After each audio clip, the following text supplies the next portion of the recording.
Good evening and welcome to the Radical in Simracing Endurance Round 3 live from Watkins Glen. I am James Parfitt and I'm going to be guiding you through all the action this evening with the one and only Daan Pepels joining me in the booth. So we are here for Round 3 at Watkins Glen International Circuit. Live this evening, broadcast live on the JPB YouTube channel and using iRacing, the world's premier simulator. Watkins Glen FIA Grade 2 circuit, owned by NASCAR, and is opened in 1956, and former names Watkins Glen Grand Prix and Watkins Glen International Speedway.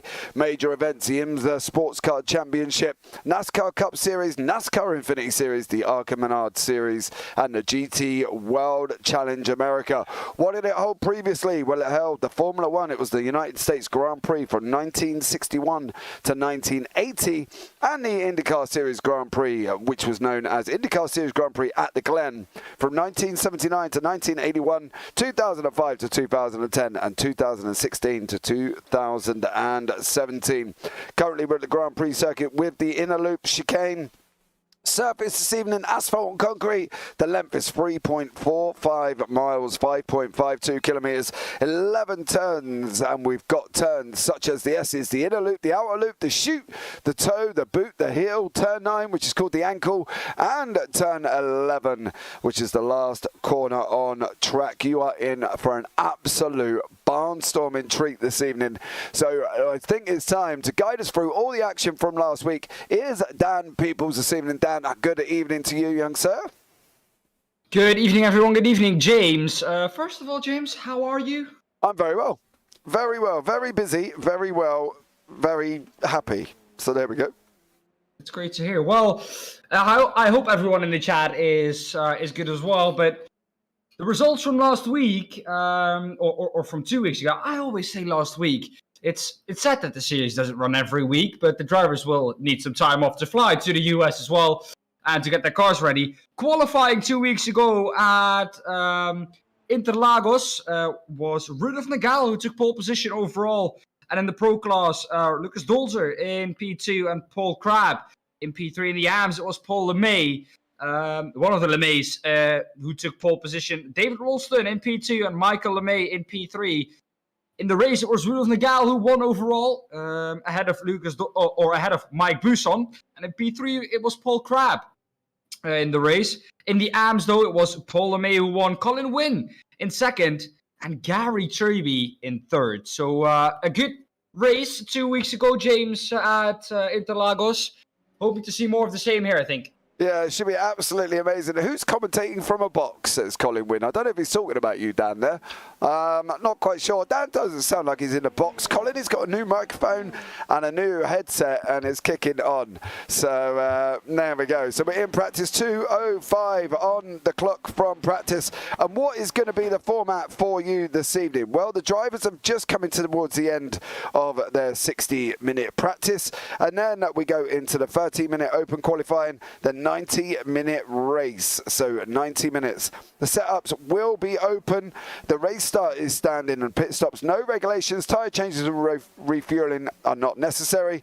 Fast repairs, they will have one, and incident limits every 15 incidents. So they have got to be a little bit careful this evening with their 15 incidents as well. Now, as we know, previously this week, I've done a couple of broadcasts here already, and we did the Radical Simracing World Cup on Friday, and there was a few deaths in the bus stop, and I think we're going to be seeing it here. Colin predicted 5 the other day. We got to 4, so hopefully we'll see how many, hopefully none this evening. But we are here from Watkins Glen on October the 30th. We'll go to Fuji International Speedway. Then November the 13th, we finish off the first part of the series from the Autodroma Nacional Alamanza, and every track currently is 24 degrees, partly cloudy at sunrise. So there we go. Colin Wynn's predicting 6 deaths this evening, Dan, and we've got 23 cars on track. I'm probably guessing he might not be too far out, to be honest. I hope he isn't right, to be honest. I changed my microphone a bit, so can you guys let me know, please, if I'm not in the box anymore? I've moved my PC quickly to another room. No, but yeah, I hope this is better. But anyways, yeah, I hope he isn't right, because 6 deaths would be quite a lot. Yeah, it is. I think overall, though, you know, Mike Bousson has been a victim of them deaths. Colin Wynn has been a victim himself as well. So hopefully they might be all right. Mike, unfortunately, come an absolute cropper the other day, leading the race, and went and chuffed it in the bus stop. So unfortunately for Mike Bousson, he did drop down the order. But you know, there are some big guns out on track tonight. Lucas Dozer, David Waters, Matheson, Sedgley's here, McHutchinson, Larson, Bousson, and also Stephen Place in the pros in the AMs. We've got LeMay, Rolliston, Wynn, Michael LeMay, Gary Truebury, and Ivan Bramer as well, who's also in the pros. So there's quite a few top quality drivers here this evening, and I'm quite looking forward to this. I think it's going to be absolutely amazing. So there we go. I hope everybody is well as well. We are down to the qualifying of 10 minutes qualifying. It's not the initial 30 that I have said. Diego Zuccarelli, let's go. Welcome in. Thank you so much. Milo as well. Hi all. I hope all is well. All is wonderful. Just to let you know, guys, as well, there is a Nightbot that has been set up in chat as well, so please be careful what you say, because I am still trying to work on the settings. So if you spam logos or images or emotes, it might decide that you don't deserve to have it there. So just be a little bit careful with what you put in chat until the Nightbot and that is set up. So don't forget, guys, that one of the sponsors this evening is iLounge Racing. The idea behind iLounge Racing was to take the hassle and guesswork out of buying a sim for people who don't have a lot of time or experience with sim racing, but would love a sim to do online racing, or to use it as to practice for racing in the real world, or to learn tracks for track days. Looking online can be a minefield. You can't beat a hands-on test drive to see what is best for you and get real advice. That's what they offer at iLounge Racing. Offer you the best equipment, so you know you can be as quick as anyone out there. They've got a full demo facility. Sims pricing from as little as £1,000 to up to £100,000. Then they discuss everything with the client: the spec, the price, and system. Deliver and install and offer a full backup service going forward, so you don't have to worry about assembly or a complicated rig and making sure everything is optimized. They will do it for you, offering the quickest way to get racing and hopefully joining us in one of the leagues that we participate in. So if you are interested, head over to iloungeracing.co.uk. We've also got Simrace 24/7 as well that are in one of the sponsors this evening as well, so you can go check them out at simrace247.com. Talking about all your sim racing needs, upcoming events within the sim racing world, great articles as well, and the Radical Sim Racing was on there as well. So please go over and check Sim Racing 24/7 at the same time. That will be absolutely amazing. So there we go. Miles is on. Yes, mate. About time. What's that for, Dan?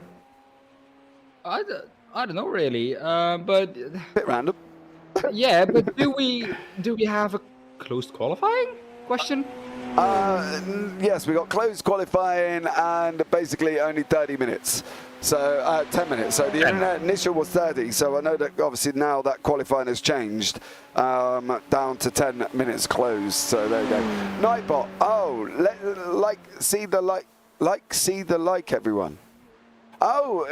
Oh, I've got you. Nightbot. Yeah, well, the thing is with the Nightbot as well, I literally set it up this evening because I've not had a lot of time, guys. I'm not going to lie. I went to bed at 4:45 in the morning this morning, and then I got up at 11, and then I was been out, my parents come round, and then it's all got a little bit busy, and then I managed to get online about 7 o'clock, and then I managed to briefly set up Nightbot. So if it does kick in for whatever reason and does something untoward, I am sorry, okay? So just be aware, I am sorry. I will sort out the settings and everything else, but I just wanted to get it in because we do love the good old spam bots that tell us how to go on a date and if we're single and all that. And to be honest, I can't be coping with that. So it is set up, and hopefully it will kick in. Clearly not, Miles. Indeed. Indeed. But if he does that multiple times, I think it will. But don't try it, Miles, because it will probably give you a timeout of about 300 seconds, which is quite a lot. Yeah, well, apparently Excessive Symbols is active. It will time you out for 600 seconds, which is about 10 minutes. And your limit will be 8. So there you go. Hopefully that will work. As I say, it is taking time to set up, so it's been a little bit annoying. But I love chatting with those bots. I brought a pineapple sticker from my door and everything. Nice, buddy. Well, you know, you get on well, so go and buy your pineapples. I suppose that all works out well.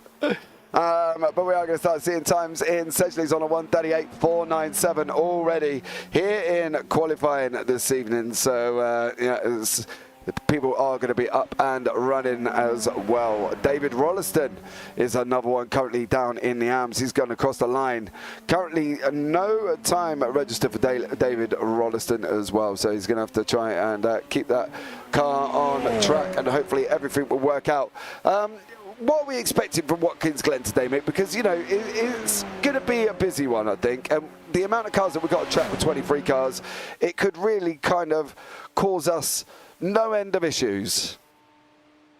True, but it's chicane he's coming up to now, and he keeps far away from the inside curb there. You want to be hopping all over that curb. I have seen drivers literally jumping with their car over the curb, and nothing going wrong. So it seems to be kind of an inconsistent. I'm sure it is consistent, but for the drivers, it will feel an inconsistent, well, tire model there, where you do catch grip on the left rear, now you shoot off to the right, which won't be ideal because you will go off into the barrier. But yeah, I expect quite a chaotic start, as this track always provides us with, because this run up the hill is flat from turn 1 on, and it's quite a long run to the chicane, so I think we'll at least be 3 wide at some point. Yeah, that's what I'm expecting as well, and hopefully, you know, it should be good, I think. Stefan Mellis going across the line at 1:41.98. Rudolf Nagel is currently green across the board as well. They're currently 3 greens. What they're going to do in the next sector as he comes around ankle of turn 9 before he goes round 10 and 11. We'll keep an eye on that one as well. You need to make Nightbot a moderator. I have done already. It told me how to do it, so I did it, and now it is a mod. So there we go. It's done already. It's done. I don't really know what else I could do with him. We have news though in the chat as well, James. Morning says, I wish I could have joined, but Corona got me. That's never good, is it? Oh, no way. Well, that's that's unfortunate. why he isn't here. Yeah, that's unfortunate. I think his teammate Iwan Bremer is here though, currently in P8. Yeah. That's a shame. Now getting jumped by LeMay. Yeah, it is. But yeah, Monix, a speedy recovery to you, and yeah, hopefully it won't get too bad. Yeah, let's hope. I know it's always tough getting that at the end of the day. You know, I've been there myself. It's, you know, not nice, but it's not fun. No, it's not fun, but you know, we'll get there, and it will slowly eventually disappear. So don't worry too much. It will disappear at some point. It will. We have some bad news for me in the chat. Marnik says, go E1. I actually got it from E1. I saw E1 this week on Wednesday. E1, if you hear me, and if I get it as well, yeah, well, we're both done. Well, you can't do a lot about it, unfortunately, can you? It's going to end up as it is, and, you know, there's not a lot you can do with it. It's just one of them things, and as I say, hopefully it will kind of disappear. Everybody's kind of getting rid of their restrictions, so, you know, it is one of them things, and at the end of the day, it's still part and parcel of the world, I guess, is the easiest way of putting it. You know what I mean? So it is what it is. So hopefully you will be okay. 1:23 on the clock currently at the moment. Lucas Dozer has gone on to pole. Rudolf Nagel second. Kettle Larson is still out on track at the moment. Has gone across the line. 2 last green sectors, moves up 1 place into 6th, as is David Rolliston as well. Guy Robertson is still out on track on a 1:41.43, so let's see how that works out. But David Rolliston here is currently on 2 green sectors, Dan. And what do we think? You know, it's going to be a little bit manic, isn't it? I think, you know, they've got a lot to kind of contend with. And at the end of the day, hopefully they'll be, you know, nicely clean, should we say. Because the last thing you want is for everybody to be hitting a wall, because that's never good. I think they'll be fine. I think they'll be fine. But the margin from Dave Rolliston, who's now trying to, well, pip LeMay in P9, is only 2.5 tenths. So this could well be a pole position lap in the AM class, because Paul LeMay is in the pit lane. He's going to come across the line. Let's see what he can do. He's going to go up into pole position. He will not. That's not an improvement. No. And I have to say, quite a long lap here for these cars this evening, a 1:37. Yeah, but I think it will fly by. I think as we go on, it will kind of fly by. But the times are up. There you go, Dan. Off you go. Well, the grid for this evening has been determined. It will be Lucas Dolzer once again on pole position, ahead of Rudolf Nagal. David Walters in P3, P4 for John McHutchison. Madison, I hope I said that correctly, in P5. Kjetil Larsen in P6, Daniel Sedgley P7, Mike Buson P8, Paul LeMay will take the pole position in the AM class in P9 overall. Ewan Bramer in P10, P11 for Paul Clark, and P12 for David Rolliston, and P2 in the AM class. Then we move on to P13 overall. And that is... And Michael LeMay, the two LeMays in the top three once again in the AM class. Colin Wynn in P14 overall, Stephen Place P15, P16 for Damien G, Sandro Capella in P17, 18th Terje Sattenherg. Sattenherg. Okay, yeah. Great. Byron Crawford in P19, Gary Treby P20, Guy Robertson P21, Stephen Meadows in P22, and Marian Grigid P23. We had this conversation last time, I'm sure we did. It's about the 20th time I struggled with that. Right, the lights are on. We've got 3 lights, 4 lights, 5 lights. And Lucas Dozer from Simracing is currently out in front at this moment in time as well. So be prepared as we go down into turn 1. David Waters from Tiger Team is trying to make that move in 3rd place currently as well. John McHutchison sitting riding round the outside as these guys are going up through the S's at this moment in time. It's going to be a close one now as they start going up into the bus stop for the first time. John McHutchison is currently in 3rd place, as is Kjetil Larsen. He's trying to make a move past David Rollison as they're coming down into the bus stops. Matheson already has. Oh, Daniel Sedgley's trying to make his move back through as well. Currently sitting in 7th place is Daniel Sedgley, and I'm expecting big moves from him. But all in all, well, I would say so far so good, but it seems like we've got a couple of people who have taken a little bit of an excursion. David Rolliston being one of them. Oh, no. That was Paul Clark. Definitely not on his own there either. And Terje Sattenherg as well, and a little bit of a mix-up in the bus stop chicane with Guy Robinson, Gary Treby in there as well. So unfortunately for them, that was not a good start. But for others, nice and clean currently at the moment. Nice and clean. Byron Crawford up 5 positions. What a start he is at. Guy Robertson as well up 4 positions. So a lot of movers in those early stages, but I expected it to be way closer up to the bus stop. But I think I jinxed it when I said we're at least going to be 3 wide, because at no point I think we saw a 3 wide moment. No, we didn't. And there's Ivan Bramer. He's kind of coming into contact with Mike Buson. Ivan's got a lot better exit out of the last corner, turn 11. Is he going to chase down Mike into turn 1? They're going to be side by side. Here we go. Ivan Bramer, Mike Buson. Buson backs out, allows Bramer to take his line. I'm expecting Mike, though, to take the move back up the hill as these guys go flying up through the S's for the 2nd time this evening. I think it's going to be interesting here, Dan, because we've got such a long way. And Colin Wynn is climbing all over the back of Paul LeMay here. Is this going to be Colin actually getting through this bus stop cleanly? He's on the left-hand side. He's looking at taking the inside line. Coming into the bus stop, Ivan Bramer held Mike Buson. Colin Wynn on the brakes, on the brakes, makes it through and is up into 10th place. So there we go, Colin Wynn in 10th place, Dan. All good so far. Everybody should be happy. Yeah, I think everyone can be happy. I don't think we have seen a lot of incidents at the moment. I think David Rolliston is the only one to get away with Marian Grigic, and that is, I think, about it. But Marian Grigic didn't even start.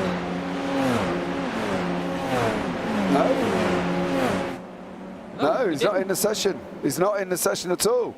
So Marian Grigic there did not join the session and is currently, well, out, I guess, in 23rd. So movers and shakers on the left-hand side. As you can see, Walters down 3, Matheson down 2, May down 2 as well. Win up 4, Crawford 5, Sattenberg is up 2, Clark's down 6, McCutcheon 1, Larsson 2, Sedgley 2 there as well. So early days, to be fair. You know, we're only 3.5 minutes in, Dan, and I'm expecting this to be a lot more settled as the session goes on. Yeah, I think the gaps will open up coming or when we get further into the race, but I think this early on the gaps will stay this close for quite a while, but I think once we get to the hour mark, the gaps will stretch out a bit and the race will slow down a little bit. Yeah, I think that's the thing as well. As we can see, Kettle Larson here on the back end of John McCutcheon. Kettle there making his way through the bus stop, and John McCutcheon is all over the back of Rudolf Nagel. Team Radline Simracing here battling it out. Simracing number 1 and 2 with Lucas Dozer and also Rudolf Nagel as well. So this could be an absolute barnstorming battle from these guys as they start travelling now down into tow from turn 7. There's little pockets of battles all happening all the way through.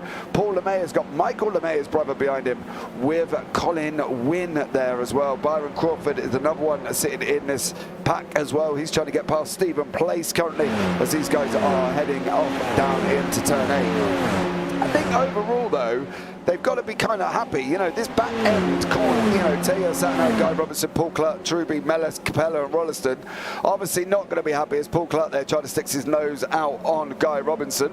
He doesn't make it through this time. But, you know, they've got, unfortunately for Teo, he's got about 3.7 seconds gap. But, Dan, we've got 1:24 on the clock still, so it's not like he hasn't got enough time, is it really? Yeah, true. But James, I have to say, I'm confused. I'm a European. Okay. I'm not used to miles and hours. Right. So you have to tell me which number in kilometers an hour is 200 miles an hour. On the dot. On the dot. Well, how about instead of that, I just kind of do this for a minute, and hopefully that will help you. Oh yes, great. Europeans will be happy with you. Yeah, but you know, I can't leave it there too long because obviously everybody else is different. But Michael LeMay there, Byron Crawford is trying to make his way through as well. Back up front, Lucas Dozer currently opening up about a second gap. Rudolf Nagel has not got a second gap, mind you, to John McCutcheon. So John and Kettle Larson are all closing up on Rudolf, and sooner or later, I think Rudolf could be under pressure. But as you say, we have got an hour and 23 minutes, and I think these guys will settle down as the time goes on. Yeah, I agree with that, but the man I'm missing is the man who took P3 last week, Paul Crabb. Do we have any information of where he is? Because he doesn't seem to be with us at the moment. No, he's not here this evening currently, so no Paul Crabb. I'm trying to have a look back at this Teo Sattenberg incident into the bus stop. So that's, oh, there you go. Everybody kind of kicked in. Paul Clark took out David Rolliston. Everybody hit their brakes and trying to follow through there, and that's kind of what happened at the back end of that. 321.86 kilometres is 200 miles an hour. Thanks, Google, says Adam Hedgecock. So there we go. Now you know how fast it is, right? Great. Cool. See you later. We'll go back to the British miles per hour. You know, because at the end of the day, that's what it is. We did discuss the weather earlier on, guys. I will show you. It is 25 degrees track temperature, partly cloudy. We've gone back in time again, Dan. I do love going back in time to May 15th, 2022. Now, if anybody remembers that far back and can tell me what they were doing on May the 15th, that would be absolutely amazing. But John McCutcheon here is being amazing round outer loop currently as they start heading down into the chute. And I don't think it's going to be long before poor old Rudolf Nagel kind of, might have the ever-looming team at Radline, John McCutcheon, coming right up behind him and overtaking him very, very shortly. Yeah, John McCutcheon looks really quick, as he's always been. And I think Rudolf Legal, he's lost the toe now to Lucas Dolzer, which will make him even more vulnerable for John McHutchison. And I think once we now get back to the back straight from turn 1 to the chicane, it's going to be job done, I think, for John McHutchison. You're confident John's going to get it done, eh? Yeah, because Rudolf Legal has now lost that slipstream. And 3/10 is not enough to keep someone behind you if you do not have slipstream. Okay, well, let's see how this one pans out as they go through to the final corner before they start heading up through the S's and up the hill here as well. So let's see how this one goes. Currently, John McHutchison's gap is 0.35 seconds. So can he make this gap work? And can he close it? He's gone out to 4. He's lost time. He's not going to get it this time around, Dan. I can tell you that because he's not within the 3/10 gap going up the hill. I think Kettle Larson has more got the chance of going past John McHutchison, as these guys are running down now into this famous, infamous bus stop chicane that's caused so many problems. Oh, Kettle Larson takes it so precariously. John, in the other hand, just does full Scottish William Wallace send and doesn't take it as careful, you know what I mean? John here just absolutely sends it in pure William Wallace style. You may take my life, but you're never going to take my SR10, he shouts out to the bus stop every time he goes past it. So there we go. Oh dear, Matheson essentially into turn 6. Matheson gets it, he's through. Sven-Jan Matheson there from Team Slow-Mo sends it out the inside, gets the job done. Look at this battle. Paul Clark, Paul LeMay, Stephen Place, Byron Crawford and Michael LeMay are really close to top out here. These three ain't going to be in an interesting battle. It's interesting to see though, because Stephen is a pro and he's sat between Paul LeMay and Am and Byron Crawford and Am. Now we haven't talked much about the Am leader who's just going past the bottom of your screen, and that is one Colin Wynne, who's being led by Mike Bousson. And if he's using Mike's line, mate, Colin is going to be on for an absolute flyer. Well, 2 weeks ago we got P2, so I see no reason why he couldn't take a victory here this week. He looks fast.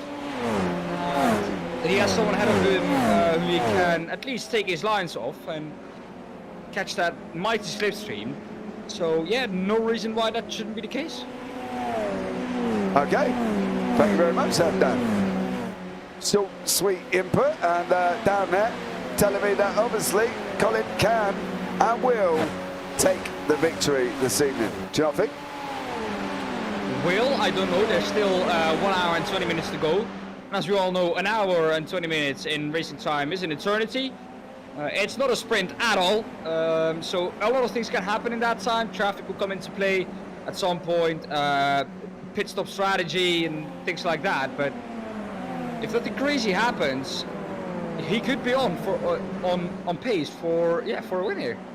Well, hopefully that'll be good for Colin, because to be fair, he had a really horrible time out in Le Mans. He did not like it whatsoever, and he was not loving it at all. So I think Colin Wynne deserves to have an opportunity like that to be able to take, the victory, I think, because he's had such a dreadful time, and he's just not gone well for Colin, and I'm hoping that he'll be able to absolutely smash it this week and can come away with some nice smiling faces of Colin Wynne. I think that would be good. That's what we need. Yeah. John McHutchison dropping down. That's a very early pit stop if he's going to make one. Is there some damage at the car of John McHutchison? Because this is a really early one. Oh, that's a touch between Colin Wynne and Paul LeMay, and that is Colin Wynne off. Like I said, if nothing crazy happens, he could be on for a win, but exactly the thing that I said should not happen happened at turn 1 between him and I think it was Paul LeMay. Is that my mistake, James? Is that my mistake? No, Colin is just going to be kicking himself. Absolutely kicking himself. Because he's just... that's not even a fault of his own. You know what I mean? That's the thing. I think it's just not a fault of his own that's caused him to be in that situation, and he doesn't. Yeah, it's not going to be good for Colin Wynn, I don't think.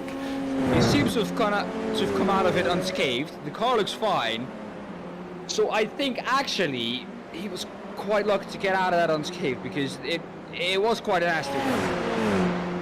Yeah. Poor Colin So Wynn. at least he has someone. Yeah. Well, unscathed, fine.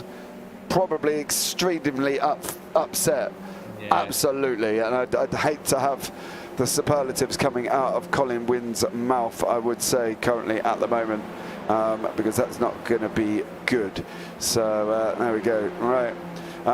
Hopefully, I'm still playing around with this little Nightbot, and I'm hoping it will kind of pick up that lovely Tinder hot excess person who has given an absolute incredible information for us all, that if anybody needs date sites, please go over there. But you know, it is what it is. Rudolf Nagel currently though still got Kettle Larson behind him. What did happen to John McCutchinson? I've got to try.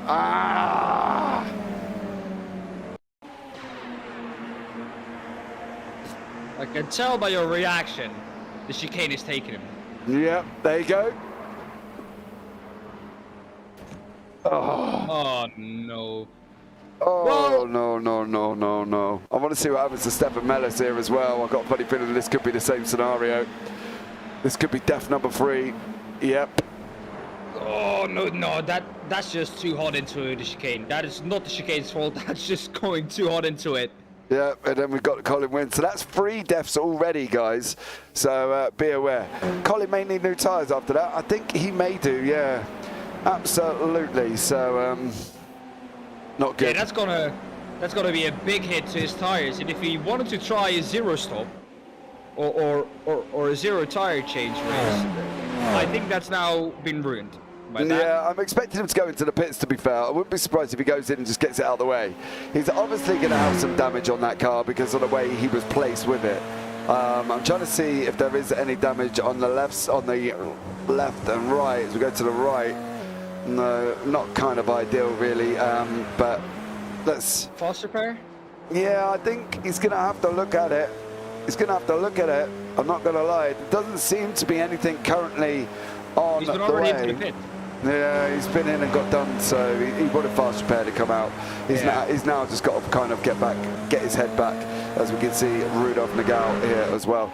So Rudolf is being chased down by Kettle Larson. Teo Sattenberg has got the ever-looming 2 brothers racing, Paul LeMay. And if you're wondering, Michael LeMay is also here. So 2 brothers racing, Paul, Michael, 2 brothers. There you go. Amazing. Thank you. From LeMay Racing. Absolutely amazing. Oh, James with the puns as always. Oh, you know, got to get him in there quick, you know. Because if I don't, you will. So, you know, that's never good.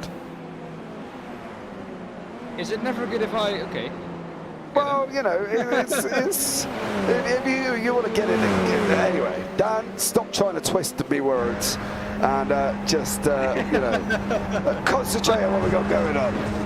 I steal them from you, so they should be good. I know you do. I've heard it. I've heard it in one of your broadcasts that you brought up one of my puns. So, you know, I'm going to have to put a pattern on it, Dan, and start charging you every time you use one, I think. Learning from the master, learning from the man who does it the best. I don't know if master, you know what I mean? I was a Padawan at one point, so, you know. You know what I mean? But Ivan Bramer here from Platinum Racing, climbing all over the back of David Waters. This is the battle for 6th, currently on track. I think Ivan's going to be looking at making this move. He's 1.1. He can't be any closer. He doesn't want to come out too early, mind you. He's out too early. He's out too early. Slot back in and go again, because you want to come out really a little bit further on the road, but Ivan done it, and I think that was well accommodated from David Waters. That's how you should do the chicane. It looks like... Go on. I it looked like coming through the chicane as well, on board with Ivan Bremer, that there's a tremendous amount of understeer in that car. He was almost overturning to even make it. You've got to be careful. Remember I said to you off broadcast that basically if they go 1 inch to the left, they're going to bounce the car like John did, and if they go 1 inch to the right, they're going to end up being in the barrier. And then of course you've got Stefan Mellis, who just went, well, he just went faster than an absolute Formula 1 driver into a wall there. So unfortunately for Stefan Mellis, he's got to be looking at trying to sort of calm that down a little bit, because that was a little bit over exuberant, shall we say, earlier on, I think. A little bit too greedy, I think, on that overtake. But hey, you make those mistakes and you learn from them. I think he will never break at that point again. Maybe a little bit earlier, but yeah, that was way too late, and he paid the price. Yeah, absolutely did there as well. So Gary Truby here is chasing all over the back of Guy Robinson currently at the moment. Gary down in 7th class, 17th overall. Guy Robinson in 6th overall there as well. So hopefully these guys will be able to keep it nice and clean and settle in, I suppose, Daan, would be the way, because at the end of the day they kind of you know, have got to be a little bit careful. I know we've still got 1 hour and 11 on the clock, like, and they've still got a while, but you kind of don't want to be messing up your race. As you can see, your top 5 in AMs and pros on the left-hand side currently at the moment there, guys, as well. So be aware that you can see the top 5, and I will even do something nice as well while I'm sat here and give you the top 10 in AMs and pros. So there you go. Look at that. So lovely. There we go. That's the top 10 in pro and AMs. To be fair, I do like that graphic overall, though, because it does kind of really give you a rough idea of where everybody is. Like, you know, you've got Sattenberg down in 13th. He's mixing it up with an arm of Damien G. So I think overall from that situation, it kind of really does give you an impression that these guys are still going for it. You know, they're not messing around. You know, there's the overall standings at the same time, and Damien G is just proving that regardless of where he is on the track, he's still mixing it up with the likes of Michael Lemay, Teo Satterberg. He's literally 2 seconds behind. So at the end of the day, he's still got a long old gap. But however, Lucas Dozer has not got a long old gap, because he's got Rudolf Nagel literally 4 tenths behind him at the moment. Yeah, that pace has changed quite a lot. Rudolf Nagel now free, I think, from the pressure of John McCutcheon after he made that mistake, and now free to chase down Lucas Dolzer, but that gap has come down quite a lot the last couple of laps. I don't know if you can see any lap times on screen, or if it's just the fact that Rudolf Nagel has been, yeah, here we see it, just quicker over the laps, or that it was just a mistake, but it looks like Rudolf Nagel just quicker in general the last few laps. Yeah, there's only one lap on lap 10 where Dozer was quicker than both Nagel and Larson. And Larson and Nagel were quicker all the way through since lap 9. So 9, 11 and 12, they were absolutely flying. And I think at the end of the day, Lucas has got to get his boots on, I think, and that's one of the main things that he's got to be getting on with currently at the moment. Guy Robinson is down in 7th in class currently, as you see in the AMs. He's having a nice, interesting battle here with Gary Truby. So Gary Truby from BSR has got his teammate Damien G up the order in 3rd place in AMs currently on the left-hand side. Ooh, ooh. That was a late dive. Oh, I don't even know if he dived, to be honest. You know what I mean? I'm not even sure what that was, but it just went absolutely smokingly hot there, did David Rolliston. So poor David Rolliston sent it in like an absolute banshee and nearly ended up coming a cropper. But it looks like he's corrected himself currently and is now looking to close back onto Guy Robinson once again, Dan. Yeah, once again looking to try and close up. He's been close to him for the whole race, but never been able to quite overtake him. Yeah. Okay. No? Yeah, it's fine. Yeah. Do you know what I was expecting? I think where that lies down is I was expecting a bit of a longer input, but you went da da da da da. Da. I was, okay. Well, Well, what else is there to say at the moment?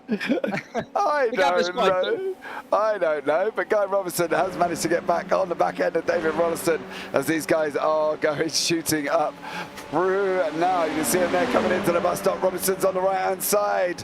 No, he backs out. He backs out and allows Rollo to take his line, and Robinson's got to go again. So there we go. Rolliston and Robertson are having a nice little battle. He's lost quite a lot of time with doing that, James. Would you have put it alongside at that point, or would you have stuck behind? Because it looked like sticking behind for one more time would have maybe been the better decision, because the gap is back up to 8 tenths now. Yeah, I don't think there was a need to make that move. Do you know what I mean? I think from his point of view, as we can see here, David Rolliston going up the inside of Gary Truby. Gary Truby gives him a big old respectful amount of room, and is Truby going to try and come back up into turn 9 now? Here we go. BSR on the left, Team Tiger on the back. Well, he was on the right at the time I was talking about that. He's now slotted back in behind him. I don't think it's going to be long before these guys are mixing it up in an interesting freeway once again here this evening from the Radical Sim Racing Endurance Championship, live from Watkins Glen, and of course broadcast live on the JPB YouTube channel with myself, James Parfitt, and Dan Pepels in the booth. And don't forget to give us a big old thumbs up, turn on the bells, and like as well, because that would be absolutely incredible. So there we go. Much love from everyone. And Rudolf Nagao has still got Kettle Larson right behind him at the moment. But I think this battle is really going to take shape now as these guys are going racing up, down, up through the back straight. Coming up to the chicane now, and it is Robertson on the inside of Dave Rolliston. He's up the inside now of Gary Truby as well. Not able to make that pass, but that was, yeah, a nice move up into the chicane, but a really tricky one with how they have to take that chicane to make. I think the interesting thing there is, as well, is Guy Robinson almost blocked with Rolliston in. Ronno was still sat up behind Truby, so Robertson just decided, well, I'm going to send it to the right, and if you're not going to come out, you're going to get stuck there. And that's exactly what he did to him. He blocked him in, he couldn't go anywhere, and at the end of the day was kind of stuck and lost the position. So, you know, fair play to Robertson there. He used great racecraft. Ooh. And uses, oh no, Rolliston there was a little bit closer than I thought he was going to be, but there you go. Overall, though, great racing from these guys in the AMs. So there we go. Yeah, just all across the field. I think not only the AMs, but the battle for the Pro Class is for the lead there is going on for quite a long time as well. I just think at the moment these guys are so closely matched with each other, and the fact that this track lends itself for slipstreaming, as you see now, Paul LeMay up the inside of Cotton Win. No, Taya Sattenberg. Taya Sattenberg. Okay. Promise. Well, this is the thing with the standings we have them now, is that, well, you get confused. Yeah, indeed. Okay, but if you look down, the right hand side does tell you everything. True. Okay, I'm just checking, you know. But yeah. But if that makes it easier for you, does it? True. Leading now nicely into what I was going to say next. Who makes those beautiful SDK files, James? I do. True, and just because they're always looking so neat and tidy, and they're always looking so nice, big pat on the back for yourself, my friend. Thank you very much. Yeah, I do sit there for an hour on end learning CSS and doing wonderful things like changing colours and putting pretty borders around overlays that make it look good. I'm trying to find a nice design for a GT3 one currently at the moment that I can replicate. So I'm on the lookout for that as well. But there we go. Good evening, Sim Racing Community TV. Much love to you. Thank you so much for joining us. That is my good friend Tom Weston there as well. So you can ever head over to Sim Racing Community. Oh, I've forgotten your link. Uh-oh. Never mind. Carry on, Dan. Fill the gap quick. Oh, James. Well, we're looking at the battle still between David Rolliston, Gary Truby, and I think it's Guy Robertson. Who we're looking at. I've even got the standings on the left-hand side, Dan. Come on. Yeah, it's. But but up the inside goes David Rolliston, and he's tried that move a couple of times now. And Gary Truby is once again going to fend that one off, but he's going to have to go around the outside here, up through the S's.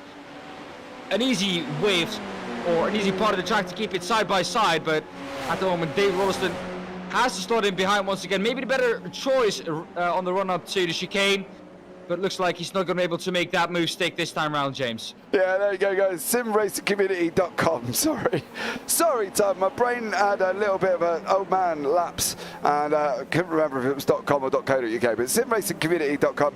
Go over, you can check them out as well, and see all again about all your sim racing needs on there as well. Broadcast from myself and other broadcasters.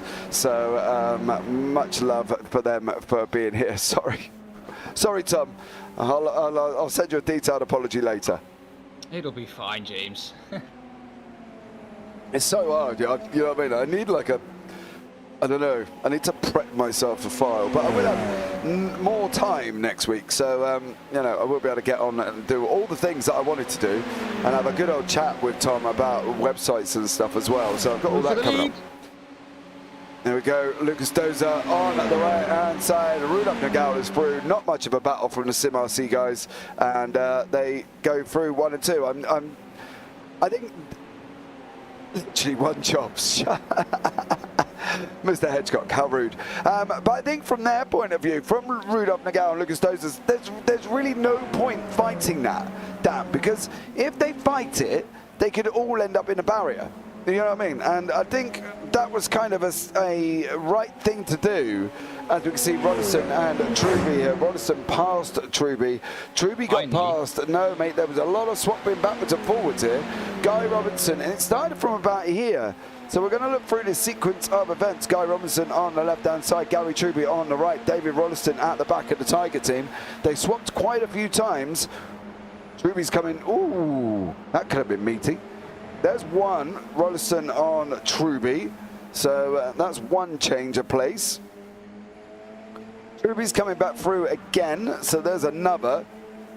So they had quite a little bit of an interesting scrap over the last 3 or 4 corners, because there was a lot of position swapping, and fair play to them guys, I think, at the end of the day. But currently, as it stands, Guy Robinson, David Rolliston, and then Gary Truby. So great racing currently from these guys here further down the order. Michael LeMay has got the ever-looming Damien G behind him. Now, I haven't found out what Damien's had for dinner this evening, but whatever he has, he needs to go and have it again, because currently he's 3rd in class and doing an absolute stellar job. Yeah, Colin Wynn is trying to play catch-up after, obviously, we saw that incident with one of the LeMays. I believe it was Paul. So there you go. Absolutely incredible driving. I know, guys. Go, JB. Yo, P. Van Gogh. Welcome in, bud. Enjoying the radical action here this evening live from Watkins Glen. John McCutcheon, as we said, is at his pit stop. He's climbing all over the back. David Rolliston is in as well. Ivan Bramer, as unfortunately, looking like he may have had an incident. And it may look like it's going to start here. And this could be death number 4 for Mr. Adam Hedgecock. It is, yep. It's going to be. There you go. Oh, no. Oh, that's a hard hit as well. And that's, I think, his fastest player going to be taken. Yeah, he's down in the pits. Paul Clark on the left-hand side. John McCutcheon picking up the toe from Sergeant Capella. He's going to slice through both. 2 for 1. 2 for 1 as Sanjo lost 2 places at the same time, and that was absolutely incredible from John McCutcheon. And let's have a look just how we did it. There's one done, Paul Clark. Here comes the next one.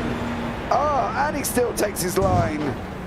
I told you. I told you. He is literally shouting out at that bus stop every time he goes through, like, you know, you are not going to steal my SR10. It did already one time. Oh, Nightbot's jumped on it. Sorry, Pete. Nightbot's got one job and is new into the system. Where is Niad? Niad is not actually here currently. Daniele, how are you? How's your shoulder? What are you on about? Stop spamming symbols. Sorry, Pete. Nightbot's got a little bit excited. Hold on. I'm still adjusting these as we go on. So let me just give that up. know not what is a difficult thing to to cooperate with. It's a thing that you need to fine tune. But going back to the lead battle, what we spoke about, as we see now, Michael LeMay defending from Damien G. Damien G is going to pull out to the left of the chicane. They're going to go too wide through there. Not want to do that, but they do make it through cleanly this time round. But that was definitely a little bit, a little bit of a close call there in the bus stop. But like I said, going back to the lead battle, like you said, they could end up in the wall if they keep fighting. But the only thing they're doing, if they fight, is dropping back into the hands of Kettle Larsen, because they're going to lose time. Of course, we all know in the world of racing, you lose time when you're fighting. It doesn't matter how hard, you're always losing time to a guy who's turning his optimal lap times or free air. Yeah. So the only thing they're doing at that point is dropping time to Kettle Larsen, which is a thing they do not want as a team. Yeah, but Kettle Larsen's under pressure from Matheson, so it works out both ways. The laughing face emoji. Pete, I know what you did. I saw it. The problem is obviously just put a user you blocked in timeout for 300 seconds. Okay, so Adam Edgecock loving the new mod tools. I know what you did, Pete, but they it was set on 2 emotes, so I've just adjusted that. As I did say earlier on stream, as we see Matheson close, go and by Kettle Larsen into the bus stop. I did say I just managed to get it set up because I was getting these lovely Tinder bots telling me how much love I need and how much dating I should have. And literally, it was the emote section was set on 2, so I've lengthened it. So you can do a little bit more, but don't push your limit, all right? Yeah, Daniele Cascali fell off the mountain bike last Sunday and my shoulder exploded. I will miss racing a lot. How long are you out for? Oh! Where was that smoke? And who was that? I don't know, that might be a crash, but it looks like that must have been a crash on the inside of the turn. Yeah, was it this? Oh, Stefan Mellis. Ooh, again. Yeah, again. But Kettle Larsen's now under attack from Daniel Sedgley. He's dropped back from Matheson. So there we go. Just trying to help out, but also thanks. No worries. 3 months. Oh, Cascado. 3 months before Daniele Cascado. Paul LeMay and Damien G here are locked in this battle as well. They've all of a sudden done. It's really weird because Stephen Place has come together as well. Stephen there with David Walters behind him. Paul LeMay is trying to go round the inside of turn 8 over currently Damien G with Teo Sattenberg right behind him, who's having this great battle here in this section. And I think it's wonderful to see that Teo hasn't just turned around and gone, I'm a pro, get out of the way, you're an am. He's got to do it on track, and he just can't seem to find a way through. And really, at the moment, he's doing 141.15s, and oh, no. Another one. David Rolston this time going into the bus stop. Is it again the same thing? Oh, that's just too hot into it, I think. But he does, doesn't manage to keep it out of the wall. Yes, he does. That'll be a relief for him, not touching the wall there, but that will hurt his tires quite a lot there, James. Yeah, Damien G, it looks like as well down into turn 1. Round he goes. He's going around. Okay, so we got another one on the bus stop, Mr. Hedgecock, who is here making, it's like my automated counter, bless him. Yeah. Kettle Larsen and Daniel Sedgley are battling it out for 4th and 5th place. Guy Robinson here further down. He's got John McCutchinson in front. I'd like to see him try that, because that would be amazing, but Truby's just gone past Mr. Paul Clark there as well, but Kettle Larsen is still having an attack. 2 deaths added to the death counter. 225. Love it. Oh dear, what a community we have here, Dan. Absolutely incredible. Oops. Love it. No, there was, yeah, we need one more. Just one death. Yeah, there we go. So absolutely incredible there from Adam Hedgecock joining me this evening with 53 on the clock. There's been a few pits. John McCutcherson's gone in, David Walters, David Rolliston, Ivan Bramer and Stefan Mellis. So there we go. Lucas Dolzer has dropped back to P3 now at the moment, and the gap to Rudolf Nagal has opened up to 5 seconds. So I don't know what exactly happened there. Did he have a moment? We're going to look at it now. And Mattheson, oh, that's coming back onto the track. There is Lucas Dolzer. He was way off. Yeah, but the weirdest thing is he's not shown up as doing anything untowards. So it's very bizarre. Yeah, he's on the right-hand side there. So he's obviously had an incident, and the timing software hasn't picked it up at all, in fact. Well, does it count as an incident then? Well, technically, we did see him go off. So, you know, it's got to be one for the counter, right? Well, does an off-track count as an incident? Look, okay, so now we're just really being pedantic about this whole situation. However, oh no, we've seen that one already. No, I don't really know, to be fair, because I can't get back far enough to see what the mistake was, and he does disappear at the same time. So maybe for this one, Mr. Adam Hitchcock, half a day. Yeah, agree. That works out. That works out for me. But Sedgley and Kettle-Larsen coming up through the S's now. Here they go. Going to be making this move, I think, for Daniel Sedgley. Is he going to come and try and get into the inside of Kettle-Larsen, going into the bus stop? Larsen in the green and silver, Sedgley in the blue, makes it through. No problems there for him. So, yeah, absolutely incredible job from these guys. And really, I think overall, Dan, they're really doing an amazing job so far, because that bus stop could have claimed a lot more people than it has done. And I think that's where the admiration for these guys come in. Obviously, there are the current positions overall on the left-hand side, guys, from the Group C Pro and the AMS. So there we go, the Daniel Sedgley here. It's Kettle-Larsen running down now into turn 8. Sedgley on the left-hand side. Larsen, car number 46, is going to be passed. Is he going to ride him around the outside full throttle? He's going to try and get him back. No. Yes. No. Yeah. No. No, Dan, he doesn't make it through this time around.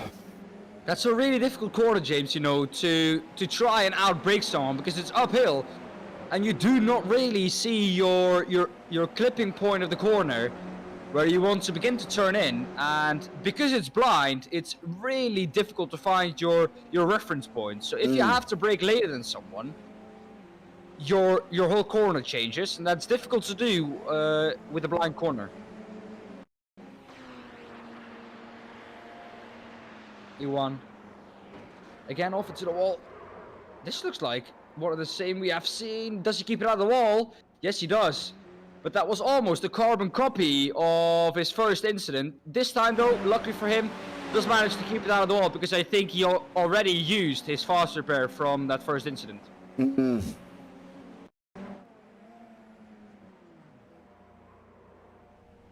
Different from Rollison there. It kind of went through. That corner is the tourist for the rear, getting light and spinning the rears up. The thing is with that, oh, Matheson there. Was that on his own? Again, that doesn't show up as Matheson's fault. Dozer had nowhere to go. However, he did do a kind job and straighten Matheson out again, so Matheson is up and running. Trouble is, Sedgley has now got past Dozer there as well, so Sedgley's got through. So, yeah, we're on 6.5 deaths currently at the bus stop. No, we were saying earlier on, the problem is with that corner is you take it so close to the barrier that you end up having to commit to the corner. And I'm going to show you now what I mean here with Rudolf Nagel. So basically, we're coming down into turn 1. We're going to be in third gear. We're going to be looking at getting on the gas, running out wide, letting it run. Here we go. Up through the S is pretty much full flat. No dramas really here. Just managing to keep it. You're past lap 1 and 2, so your back end is not going to go anywhere. So here we go. We go round now, up still through the S's. We're going to start moving slowly over to the left-hand side. We're going to look for about the 100 metre to 50 board. There's a little line in the track just there. Come off the gas. You're going to try and send it through. Now, where Nagel was a little bit further to the left-hand side than we've seen others. But what he did do by going that far to the left is he missed the bump in the middle that raises the left corner of the car. Because they've either got to be right next to the barrier, which I think you're going to see, maybe Buson. I think Mike is a little bit more precarious in this corner, but he's a little bit more cautious, sorry, because of what happened to him the other day. I think he's going to give it a wider berth. Yeah. So you've got that line, and then you've got Nagal's line. Anything in the middle of that, and the back left corner goes up in the air, as it comes down, it grips, and that's why you see the cars go off to the right, because the left corner becomes the dominant, and it shoots the car off that way. And it's really bizarre how it works out, because I could never work out why the corner on the left works. Does it actually got more power than the right, considering the right's already on the floor? But if you can imagine hitting the car on that left corner, and it just catching all the grip, so it becomes the dominant tyre, and then that spins it to the right-hand side, and that unfortunately puts it in the barrier. But there you go. That was a little bit of information for you there, and I'm hoping we're not... No, this is down into turn 1. Byron Crawford hit. Overcooks it, unfortunately. There we go. Oh, so, easy to do there. Yeah. Yeah, and I think that's the thing, Adam. It is the fastest way through, don't get me wrong, but at the same time, you know, they've got to be careful of it, because otherwise, things like possibly we could see that this could happen. And this is a new one, mind you. Oh, keep it. Is that a new one? That looks really similar to the first one. No, that is a new one, and he blew the car up as well, so he's completely out of it at the moment. So no, that is a new one. So, you know, that's what I mean. They've got to be really careful because of the left side of that dominant wheel. Paul LeMay's in the pits, Colin Wynn, Byron Crawford are all in here as well. Stefan Mellis, as we've seen, is back in. Gary Truby has been involved in an incident as well, but I'm not quite sure if that is... That's turn 9. It's coming up the hill into 9, did into ankle. Did he just spin it over on the exit? Yeah, too much too soon, young sir. And unfortunately for Gary Truby, around he goes. But Mike Buson has got Stephen Place, both from Team Radline here, battling it out for 4th and 5th in class. Mike up 3 positions, Stephen up 9, Taya Sattenberg up 11, but again, they've not pitted either. So there we go. James, I can actually give you a technical explanation of why that is happening. Maybe it isn't the case in iRacing, but I don't know if you actually want that. No, go for your life. Was mine not technical enough for you? Yes, it was, but okay. You were asking yourself why it happens that you shoot off to the right. Well, since you kind of imagine something like a pen laying on the table. That's a new one. E1 into the wall as well. That's number 8.5, I think. That one. But imagine a pen laying on the table, and to move that pen, you need a amount of force working on that pen. That's the same with the tire. If you drop the pen on the table, you need less force to keep it moving because it's already moving than it is when it's laying still and you turn the table over. Well, that's the same with the tire. There's more force on the tire than the right-hand side. Your friction coefficient is lower. So you need less force to spin the car around when the weight is on the left side tire. And that's why it spins around there, because it is already really easy to do so because your friction coefficient is so low. Okay, now, right, did you technically get that from your own brain, or did you technically get it from Wikipedia or Google there? Because, you know, all these friction core terminology I study automotive. So I did get that from my own brain, yes. Ooh, go on, Dan. You fiery piece of information there as well. Love it. Dan there coming in with some absolutely amazing information. We're up at 8.5 deaths. Has started and controlled and continued from Mr. Adam Hedgecock in there as well in chat and YouTube. We're on 8.5 deaths. So there we go. Ivan Bramer. Oof, I know, mate. I'm sorry. Ivan Bramer is in chat now. I think he's called it a night and turned around and said, right, I've had enough. I've binned it twice. in the same turn. So I'm going into YouTube and counting it. What a nerd, you've ruined it, Dan, says Mr. Hatchcock. I am sorry. I'll tell you what, they're picking on you this evening, aren't they? It's not very nice. Oh, well, I'm used to it. I'm used to it. I'm used to it now. All those mods picking on me as always, bullying me. So, but yeah, I'm used to it. But the man we're looking at now, James, Daniel Sedgley, he's actually been really impressive. He's been carving his way through the field, of course, helped by that little incident there, and he got through to P2 a little bit easier than he would have expected it to be. But he's been really quick and consistent, not getting caught out by the chicane whatsoever at the moment. So touch wood, hopefully it doesn't happen for him.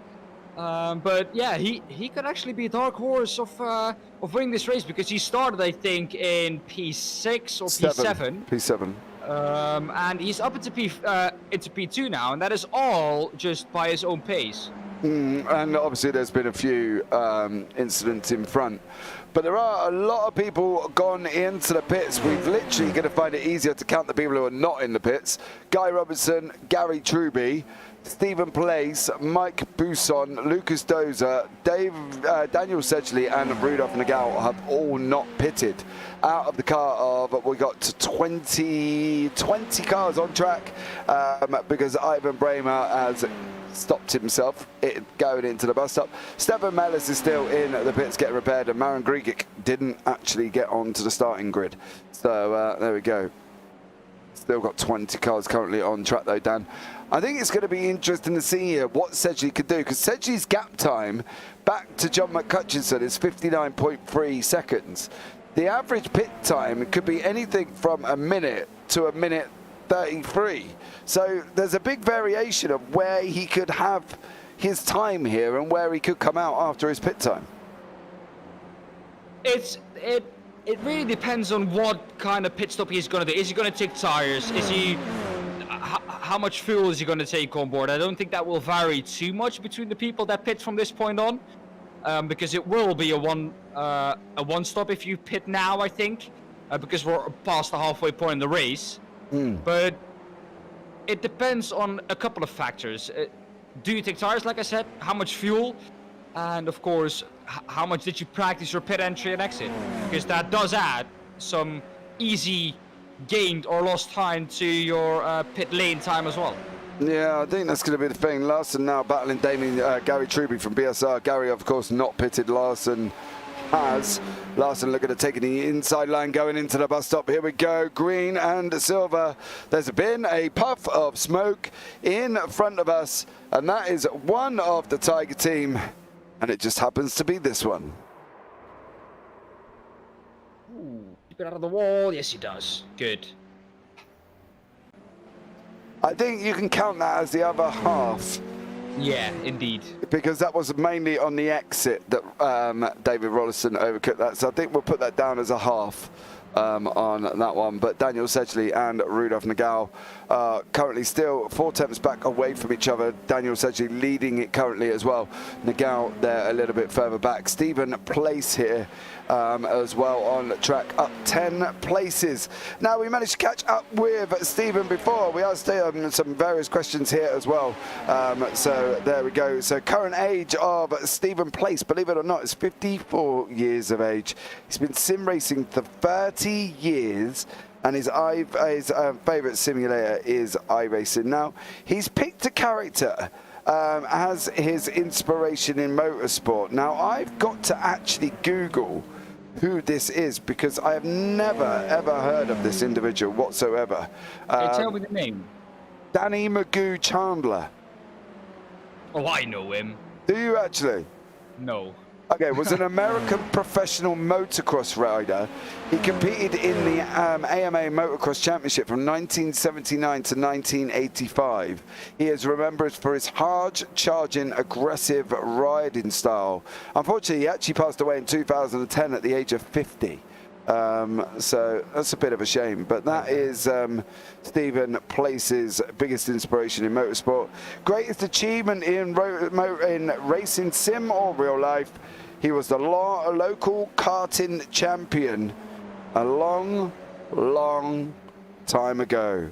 That's what he said in his driver focus there, Stephen Place. So I was thinking at one point, that man is racing on 2 wheels. Yeah. If that is his inspiration, then how did he become, or how did he fall in love with 4 wheels then? But now it makes sense with the karting, or the local karting champion. Yeah, and also as well, you got to think about it, right? That is there any simulators for motorbikes? There are, but they are unbelievably expensive. So I don't think for a normal person as us, I don't think there are any good simulators available. Is there actually? Well, there might be some, but I think they're way more expensive than our normal sim rigs, because the only thing we need is the steering wheel and the pedals. Yeah. They need a whole chassis of a motorcycle. Oh, okay. Yeah, no, it's fully understandable. No, there actually is, believe it or not. Okay. What price range are they in? I don't know. I'm waiting. I'm getting a brochure. No, I'm not getting a brochure because they want me to put in my email and receive a brochure, and I'm not willing to do that. But there actually is motorbike simulators. The best motorbike simulator. Wayne, go on, you carry on. Well, just doing that, we're looking at Daniel Sedgley, who's making his pit stop from P2 in this race. That gap before he pitted was around the 7.5 second mark.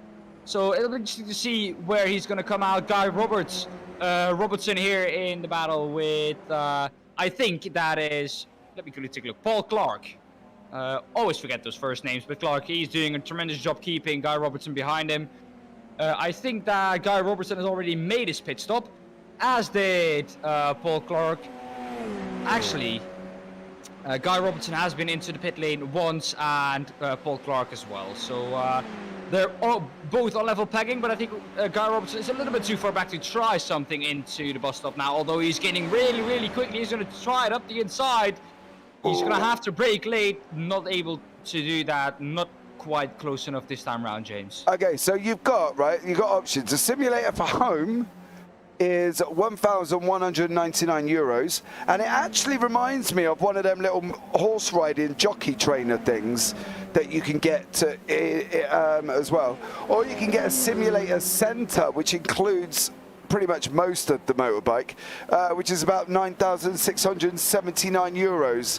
That's what I said. Yeah, but the simulator home is 1,199, and as I say, it reminds me of one of them horse practice things that you can get for jockeys where they start bobbing up and down on. There's one at my local club where my son trains. They've got one of them jockeys because it's a race course. So yeah. But all in all, £1,100, 1,199 euros. It's around £1,000. Yeah, or you can get a simulator event, which I'm guessing means they'll bring stuff to you, but they keep asking me to give you a, request a price, and I'm not quite willing to do that because obviously I don't need to. But there we go. So currently we've got Mike Busson not pitted, Stephen Place not pitted, Lucas Dozer not pitted, or Rudolf Nagel, and we are currently now 33 minutes from the end. Oh, Nagel sent it out the inside of the BSR of Gary Truby. And Nagel still, he's clearing back markers. So Nagel clearing the back marker of Gary Truby. So if anybody wants a motorbike simulator, you can go and get your one. Just Google motorbike simulators. I'm not going to give you the, maybe I'm being tight and not giving you the channel link. But, they're not contributing to my advertising pool, so at the end of the day, I'm not going to give it to you, but you can go and search them yourself if you really want a motorbike simulator and pay 1,199 euros.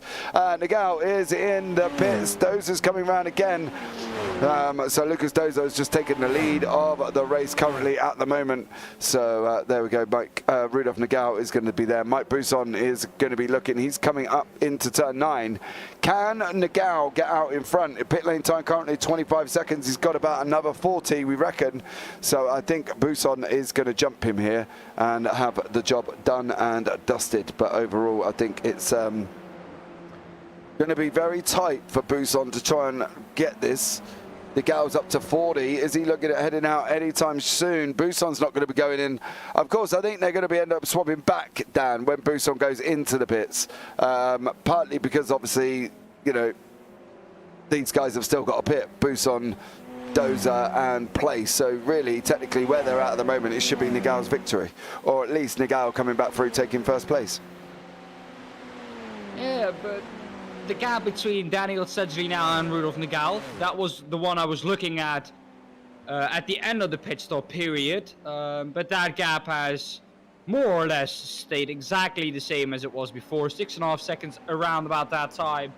That gap is now, it's up to 7.2 now, but yeah, that gap hasn't changed a lot. So it came down 0.3, which is absolutely nothing if the gap is still 7 seconds. Yeah, I think that's the thing. 0.3, as we know, in motor racing, when we say that, and people were like, "Oh, he's 0.3 behind." We're like, "Yeah, but do you understand where that is on track? You know, you're talking a little bit of the front diffuser, the front splitter at the front, or the little bit of the rear wing at the back. You know, we're not talking massive amounts of time here." And I think people get a little bit confused on what we're talking about with 0.3. I think sometimes they just sort of look at it and think, oh, well, 0.3 is this, but, you know, it's always going to be tough. As with anything in life, if you need to request a price, it's going to be out of your price range. Right, I'm not saying it's not, because clearly it probably is if I request a simulator event. But at the end of the day, they've come back, and that's what they've said. They haven't actually priced up the simulator event. They're making you. Oh, as we see Buson and Place going into the pits there, that was a little bit slower. They're making you request a price. So technically, you don't actually know it's out of your price range until you request the price. And yeah. But I think if you say we're going to pay you £1, they're not even going to get back to you. No, clearly not. That's the thing he's saying. Yeah, you're never going to pay £1, are you? At the end of the day, you might, you know. I think if you get lucky. Yeah, if you get lucky. I think, to be fair, if you had a simulator event, I think you'd be absolutely flying. But I'm looking at John McHutchison at the moment, and he went off, right, at the beginning, and is now currently sitting in 4th place, 19 seconds behind Daniel Sedgley. So McHutchison here is absolutely flying currently at the moment, and sitting in 4th place. I think he crashed quite early on, or because I remember, I think it was Iwan Bremer who was like, okay, he crashed at the 1 hour mark. So if he pits now for his fast repair, he could technically drive till the end. But he crashed quite early on, James said, so he will as well need to stop, which is gonna put him down a couple of positions.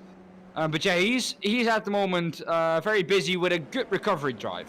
Yeah, he is at the moment. Lucas Dozer is in the pits. It's going to be interesting to see. Nigal is coming around turn 9. Number 2 on your track map currently at the moment. So Nigal here as well. We'll keep an eye on Rudolf Nigal and hopefully be able to see when he comes across the line to see how he gets on. But Rudolf Nigal, I think, at the moment could be starting to take the lead of this race as he's coming across the line right about now. There he is. And you're going to have a new leader in Rudolf Nigal. Done and dusted over Lucas Dozer. Where is Daniel Sedgley?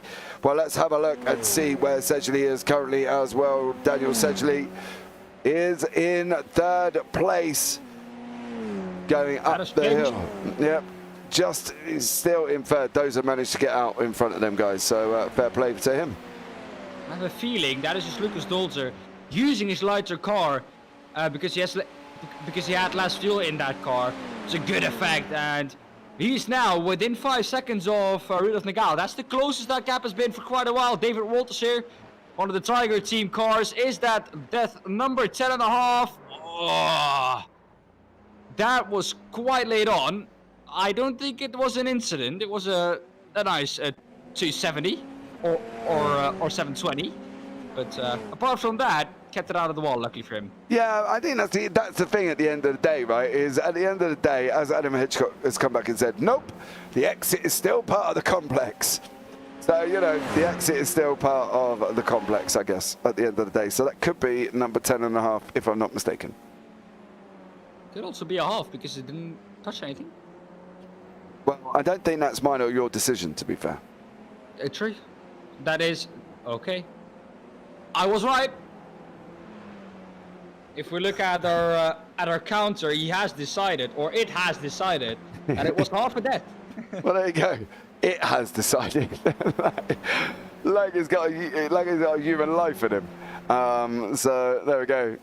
There is Rudolf Nagel out in front as well. Matheson chasing, trying to get onto the back of place of Buson currently at the moment as well, and seems to be absolutely flying in Team Slow-Mo, does Matheson there. So Matheson in the red Team Slow-Mo wheels.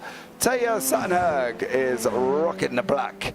So Taya trying to chase down David Walters, and Matheson trying to chase down Stephen Place at the moment, but they're coming into the last 27 minutes now, so they've got quite a lot to do, should we say, with that short time remaining.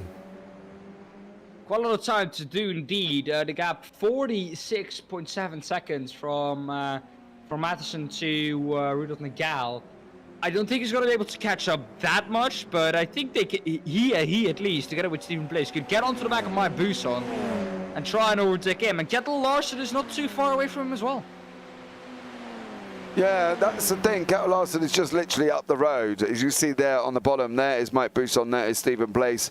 Matheson is looking at making a move. He's got the better run out of the S's and is going on the inside. Are they going to run it too wide? They're not. Matheson is through. Can he hold it though? Yes, he can, as he goes into the outer loop in 7th place. They both know very well that you cannot go through there side by side. It's difficult enough with the way you have to take it in these cars to go through there single file. The double file would be, especially with still 26 minutes on the clock, would be not a good idea to do, I think. No, definitely not. I think that would just be jeopardising your own race if you wanted to take it too wide with 25 left. So, you know, I think they've got to be a little bit careful. I would like to see a too wide moment there at some point, just for the action, but let it be at the end of the race then, because I don't want to see someone retire or have damage with still 25 minutes to go. I think there's a bit of smoke on the exit of 9. Yeah, there is, but I can't. Nobody has shown up anything, so I wouldn't know where to start trying to find it. Well, at least we know that there has been some kind of incident or some kind of spin. A really easy corner, that one, by the way. Oh, as you see, Matheson going off now, talking about a spin at turn 1. Matheson off. Luckily, the gap to Paul LeMay, I think that is in the AM lead. Yes, it is. Is quite big, so he has the room to get back onto the track. I think that was all by himself, locking the rears. Here we're going to see it again. It's turn 1, braking as late as he can. And the car just gets unsettled on entry, and mid-corner, it just snaps away from him. Luckily, can keep it going and is back underway, but that has lost him heaps of time to David Walters. Or Stephen Place, indeed. Oh, now that was a big hit for Gary Treby. And that car is blown. And I don't know when that exactly happened, James. And if that happened these last couple of minutes, happened just at the same time as Matheson's incident. So I couldn't show them both together because obviously we haven't got quite that capabilities as of yet. But it happened at exactly the same time as Matheson, and he's overcooking tyres here. He's just done it again as well, coming out of turn 7. So Matheson's got to be a little bit careful because at the moment his tyres are loose, and they look like they have been overcooked. Truby's in the pits, done and dusted. I think if he's blown the engine up, he's out. I don't think he's going to be able to get it done unless, of course, he's got a wonderful fast repair where he might be able to, but I'm not entirely sure if he's got that left on him, to be honest. We've not actually had another incident, so I'm not surprised if he... Oh, he's off once again, Matheson! A big snap, and I think no one expected that at that point, but I think if he does not have a fast repair left, this is Matheson's race done at this point. That was so bizarre. The grass? No, not at all. I think his car was damaged for some reason. That's the only way that I can explain that snap, James. Where is he on? Is that turn 9? Yeah, no, 10. That's turn 10. The second to last corner. Maybe there might be some red mist. That's a weird one, because that snap was all of a sudden. Yeah, I'm just wondering if that... Oh, he turned in quite late as well. He was quite late for his turn in as well. Yeah, I'm wondering if he was doing something else at that point that he should have been concentrating on racing. Because as you say, there was no real anticipation to try and get the turn in. Has issues with it. Yeah, I was going to say, it didn't look like that was a Matheson incident that we've seen previously. That looked like something hardware failure, just didn't turn. So there we go. There we go. Gled's confirmed it in chat. Sven Young has issues with the wheelbase. So there we go. That's going for him. He was actually in quite a good position. Of course, that spin didn't help him at all. But yeah, he was in quite a good position before that happened. Yeah, but I think that's the problem when you're doing anything live like that. That these are the types of things that can happen. You know, there's an opportunity that we may sit here and, like I've seen previously with my PC, it might do something next, you know, it goes poof. Yeah, that's really unfortunate. It's like in real life where just a suspension can fail. You can have a brake issue. You can have the engine that just stops working. The exact same can happen in Simracing. You get a blue screen or a black screen where your screen turns off. Your wheelbase can stop working. There can be all kinds of issues.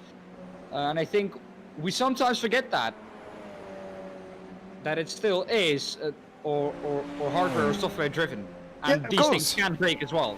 I think that's the thing that people don't understand, and I think that's one of the jeopardies that I do every time we look at broadcasting a race here on JPB, especially when we're looking outside now. You know, I've got rain and all sorts going on currently outside my house. You know what I mean? And I think at the end of the day, because obviously we're not in a big studio or we're not in there, these are one of the things. And touch wood so far, apart from one incident that's happened where the wonderful world of GeForce Experience decided to update mid-broadcast and completely blue screened my computer.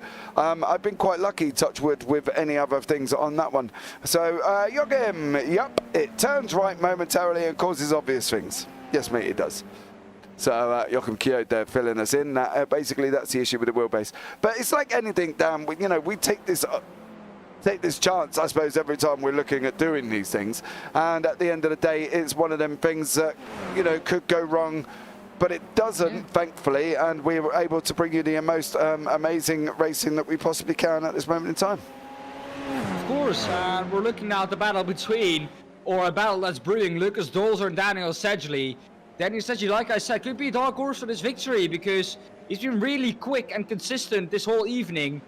And they both have been gaining the last couple of laps on Rudolf Nagel back, or the gap now down to 6.9. Oh, that was a mistake there, I think, from Daniel Sedgley. John McCutcheon, what has happened to him? Oh, that is number 11. Yep. John McCutcheon.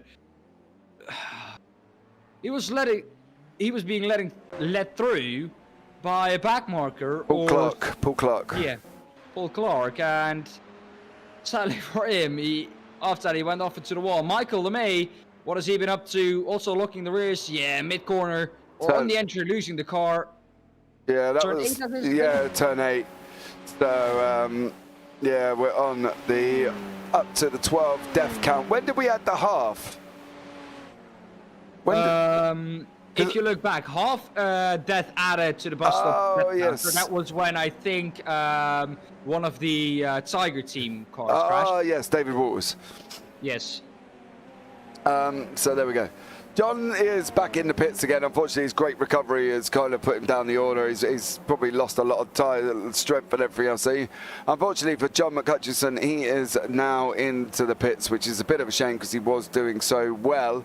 We're now on 12 deaths of the bus stop counter here this evening in this hour-and-a-half race with 18 minutes left on the clock. So, I'm looking forward to this. It should be incredible, the ending. And I think if Sedgley can catch Dozer, I don't think they're going to catch Nagel, though. I think at the moment they're losing time. Sedgley's losing time to Dozer as well. I think people's tyres, if they haven't taken tyres, are looking at a little bit being in the back end of the wrong side of the good and bad side.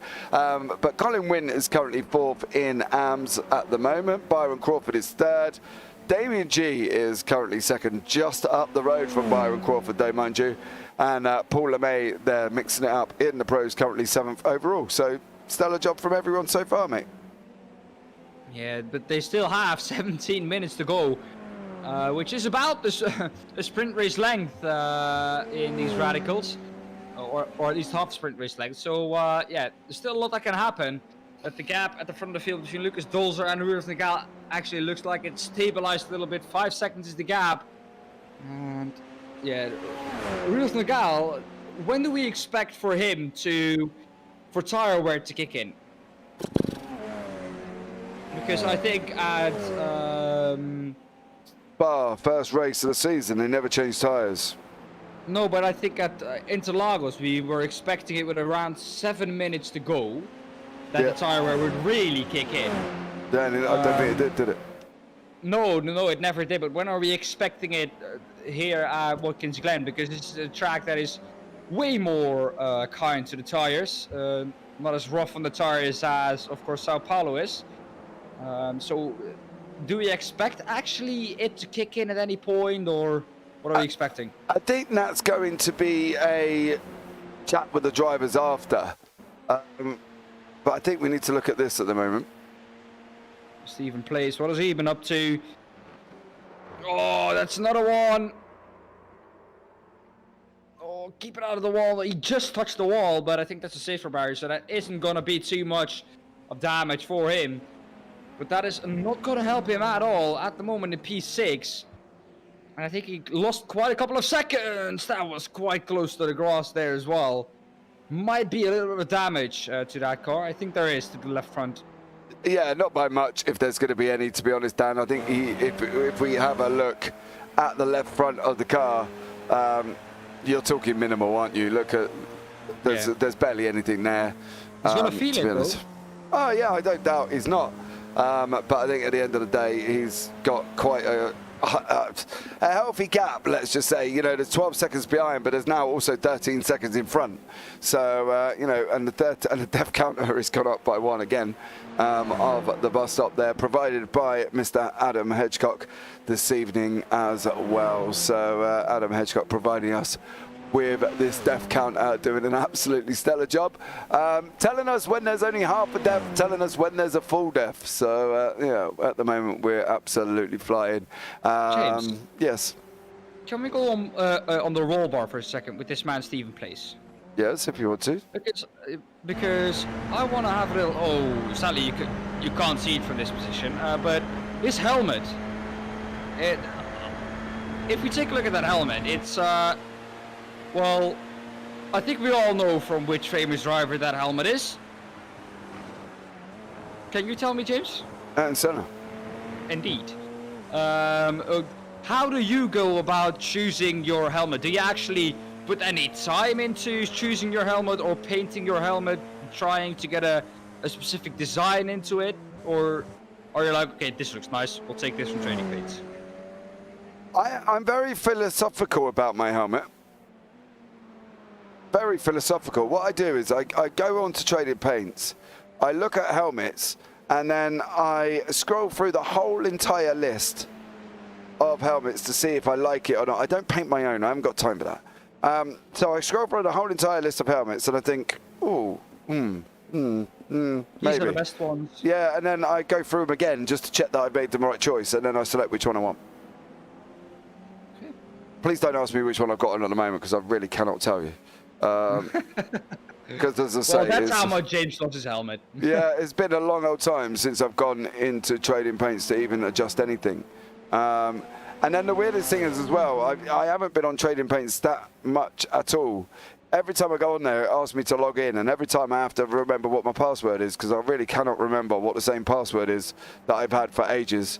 But on Trading Paints, I have to change my password every single time I go and log in, because I have no idea what it is.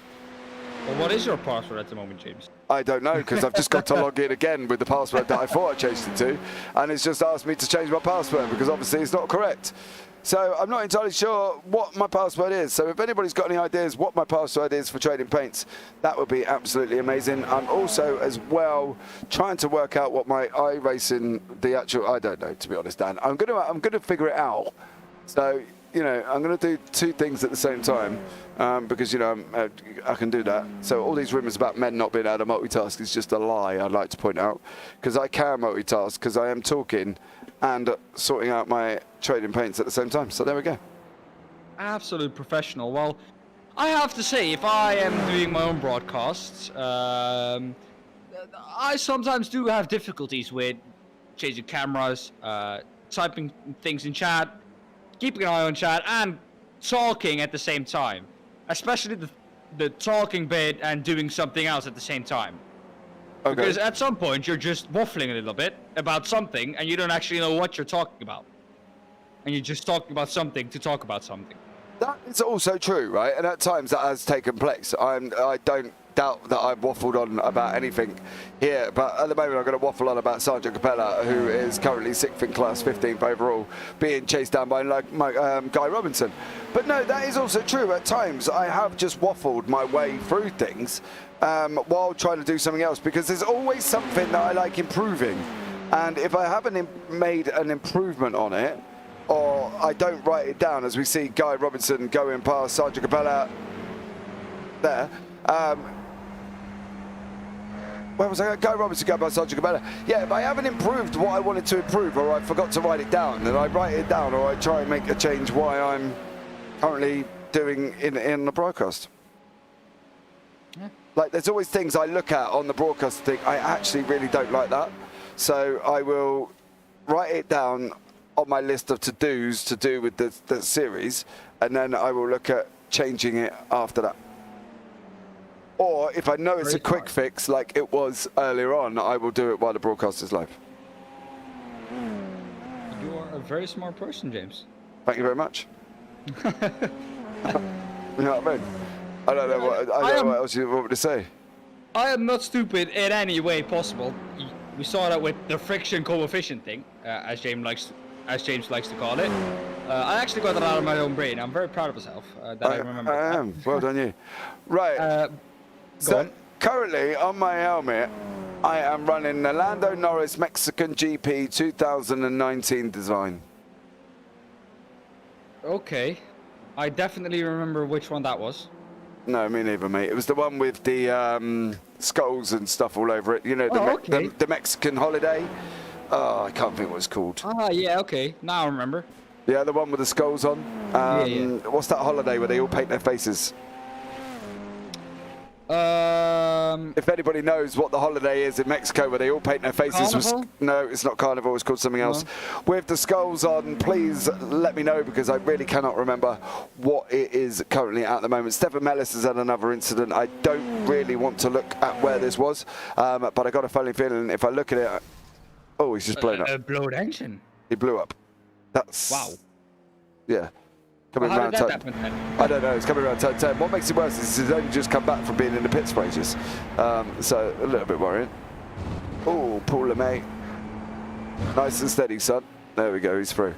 So yeah, if anybody can tell me what the Day of the Dead celebration, is that what it's actually called, Mr. Hedgecock? Is that what it's actually called? I think it might be the Day of the Dead, or is some form of version of Halloween or something it's called, isn't it? So yeah, that's the actual design I have from the Mexican Grand Prix when they had the celebration on there from Lando Norris.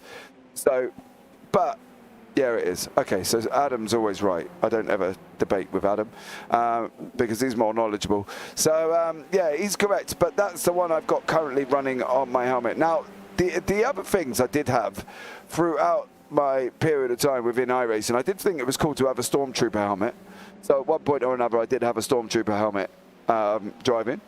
And then I've had a Red Bull helmet, but then I kept getting people trying to message me in chat saying, "Oh, nice Red Bull helmet," which I think they were more worried about whether or not I was going to crash into them. And then I've probably had I've had Ayrton Senna at some point as well, and then I've had plain ones. And there's not been really a design that I've actually liked. Maybe I need to get one designed. I don't know if anybody designs liveries who fancies messaging me, but I think, to be honest, I think somebody did actually do me a livery. Actually, they did. And I've not quite got there to claim it. Oh, man. They actually did, and I can't... Who did that? Somebody did me a livery. Somebody did me a livery, and it was KJ Paints. Yeah, KJ Paints did me a livery. So there we go. Well, from what I know, helmets are way more difficult to paint than liveries are. Yeah. At least from what I've heard. Well, yeah.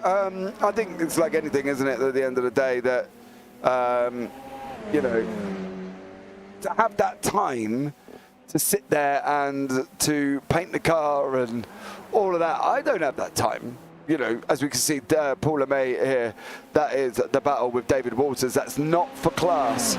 So don't panic there, Paul LeMay. That could be why he is really allowing David Walters through, because David Walters is in front of him as well. So, yeah, no, the helmet liveries, I think are, I'm not going to say easy, because they're probably not. And at the end of the day, I don't think they would ever be easy. And, you know, if you do something a lot, it becomes easy for you. Yeah. Because you've done it that many times. Yeah, and I think that's the thing. I don't. Do you know what I mean? I concentrate when I've got time on things to do with the broadcast that I'm doing. So either, you know, designing files or anything like that. So there we go. It depends, I think, how you look at it. Because some people say, well, I don't have time for that. Or like you said, I do not have time to paint the helmet. But if that is doing the thing that you love, those people would say, I do not have the time to sit in my chair and shout about some guys going around the track. Exactly. Anthony Bartman, Dia de Muritos. I'm not quite sure what that means, so I'm going to use that as Google Translate, so much love to you. Phil across the pond as well, Cinco de Mayo. That sounds more familiar, to be fair. It's when they celebrate their departed friends, relatives and loved ones. John McCutcheon's put hat-trick. Well, John, yeah, you did manage to score a hat-trick here as well. What I'm more worried about is these. So I'm going to have a look at this one. That's Paul Clark initially as well. He's coming down into the chute. Oh, that's all on his own, and I'm fearful for this one because I've got a funny feeling this is the bus stop. And this is where the hat-trick came from.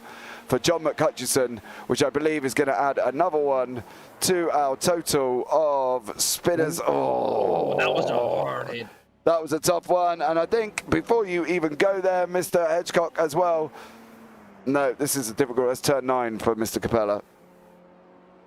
He's going to hit the outside curb, put it in the left-hand wall. Boom. And that wall does not give in any way. No. You've never seen the R18 livery template then, Dan, he said. I did actually, and it looks chaotic as. I have not seen that. The Audi R18. No. If you just look at that car and then imagine trying to put a livery on that. Audi R18? Yes. Oh, okay. What, that's the LMP1, isn't it? Yeah. Oh, okay. Yeah, I wouldn't want to be doing that. So, there we go. We've still got Rudolph Nagel out in first. Currently, Lucas Doza in second. Daniel Sedgley in third place. Rudolph here 4 minutes away from the end of the race, guys, as well. As you see, John McCutcheon is now in chat after sticking it in the wall for the third time this evening, or into the bus stop for the third time there as well. So, unfortunately for John, he's out. Yes, my engine was gone. Ben Knox. Now, who would be you? Gabby Truby? No. Who? People have to. I don't know who that is. Who's that one? But yeah, Ben Knox in YouTube says his engine's gone. Maybe Stefan Mellis? Could be Stefan Mellis. Because you saw him blowing up his engine. Yep. Just put your initials in chat, mate, just to let me know who it is watching. That would be absolutely amazing for you. And don't forget, guys, as well, if you are here as well, please subscribe, like, and turn on the bells for notifications, because you're not going to want to miss any of the action. What I am going to do, guys, I'm going to pick up third in AMS. This is Byron Crawford as well, as a brief moment of driver focus right at the end. Byron is currently 52 years of age. He's been sim racing for 10 years. Favourite sim is iRacing. Biggest inspiration in motorsport is the Ferrari and the Italian passion for racing. I don't think anybody can debate or doubt that one whatsoever. The greatest achievement, now this is why I picked him as well, because his greatest achievement in racing, sim or in real life for Byron, is once won the Skip Barber League in my division in iRacing, but a long time ago he's put. And then I think this is interesting as well, because he's put in real life, done some track days, but aiming for a first proper race next year. So good luck to Byron Crawford there for 2023. Hopefully, you know, you will be able to jump in a car onto a track, because I think that would be absolutely amazing for you as well. So that's Byron Crawford, guys, 52 years of age, sim racing for 10 years, and has just been part of our driver focus section that we do here. 2 minutes remaining, and Rudolf Nagel is currently coming around the chute, heading down into tow. And I think Dan, unless, well, he does anything really major, I think this victory could be his. Yeah, but I'm not going to say anything too early, James. We've seen it a couple of times when I say something horrible happens to the driver. Still has, I think, Paul LeMay out of him, the leader of the AM class, to lap. So there's still quite a lot of laps to go, or it's still quite a lot of turns to go for him. So still quite a lot of things that go wrong, that can go wrong. And I think he's going to go on to the white flag lap next time round. So he has to go through that dreadful chicane one more time at least. Yeah, this is going to be the white flag lap here. Barney on the left is waving. He actually remembered to wave his flag, which I'm most impressed about, because the last race we did, he didn't actually wave his flag. That was at Le Mans. Even at F1, they can't remember to wave the flag properly, so... No, literally at Le Mans, mate, it was the last lap, and he didn't do anything. And then he didn't even do anything when they crossed the line, either. He was not allowed up the tower. No, he was on the tower. He just stood there staring at him. He went past him. Yeah, Barney decided he wasn't going to do anything. Oh, he's taking that well easy. Well done, Rudolph. I think this is going to be Rudolph's victory. As you can see, one of the LeMays there. Paul LeMay allowing Rudolf Nagel through for the final time this evening. This is what we're going to be watching, guys, for the rest of this lap, unless I look at this and instantly, as soon as I see this long straight, I fear this corner. Oh, no. Yep, that's another one. Keep it out of the wall. Ah, he does well to keep it out of the wall there, though. Yeah. Don't reverse into it.